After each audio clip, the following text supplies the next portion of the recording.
ഐക്യരാഷ്ട്രസഭയുടെ international court of ജസ്റ്റിസിന്റെ official order പ്രകാരം ഇസ്രായേൽ സൈന്യം ഗാസയിലെ റഫ സിറ്റി നടപ്പാക്കുന്ന ഒഫൻസീവ് ആക്ഷൻസ് നിർത്തലാക്കണമെന്ന് പറയുന്ന നിർദ്ദേശം ഇന്ന് മുന്നോട്ട് വെച്ചിരുന്നു. പക്ഷേ ഈ നിർദ്ദേശം വന്ന് ഏതാനും മണിക്കൂറുകൾക്കകം വീണ്ടും ഇസ്രായേൽ ശക്തമായ രീതിയിൽ നിന്ന് റഫ എന്ന് പറയുന്ന സിറ്റിയിൽ ആക്രമിച്ചുകൊണ്ടിരിക്കുകയാണ്.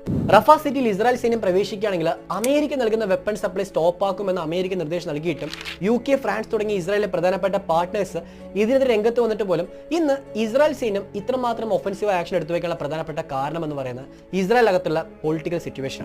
ഇസ്രായേലിലെ ഭരണരീതി പ്രകാരം ഒരു പൊളിറ്റിക്കൽ പാർട്ടിയും ഇന്നേ വരെ ഒറ്റയ്ക്ക് അധികാരത്തിൽ വന്നിട്ടില്ല. പലപ്പോഴും രണ്ടോ അതിൽ കൂടുതൽ പൊളിറ്റിക്കൽ പാർട്ടികൾ ചേർന്നുകൊണ്ടാണ് ഇസ്രായേൽ അധികാരം പിടിക്കാറുള്ളത്. അത്തരത്തിൽ നിന്ന് ഇസ്രായേൽ അധികാരത്തിലുള്ള ബെഞ്ചമിൻ നെതന്യാഹുവും അദ്ദേഹത്തിന്റെ അൾട്രാ നാഷണലിസ്റ്റ് ആയിരിക്കുന്ന കൂട്ടുകക്ഷി പാർട്ടികളുമെല്ലാം ഒരേപോലെ എടുത്ത തീരുമാനമാണ് റഫയിലോട്ട് ഇസ്രായേൽ സൈന്യം പ്രവേശിക്കണം. കാരണം അൾട്രാ നാഷണലിസ്റ്റ് ആയിരിക്കുന്ന പല പൊളിറ്റിക്കൽ പാർട്ടികളും ബെഞ്ചമിൻ നെതന്യാഹുവിനെ സപ്പോർട്ട് ചെയ്യുന്നുണ്ടെന്നും ഇവരുടെ സപ്പോർട്ട് നഷ്ടമായാൽ ഭരണം പോകുമെന്ന് പറയുന്ന പേടി മൂലമാണ് ഇത്തരമൊരു തീരുമാനം എടുത്തു എന്ന് പറയുന്ന കാര്യത്തെപ്പറ്റി കാണാൻ സാധിക്കും.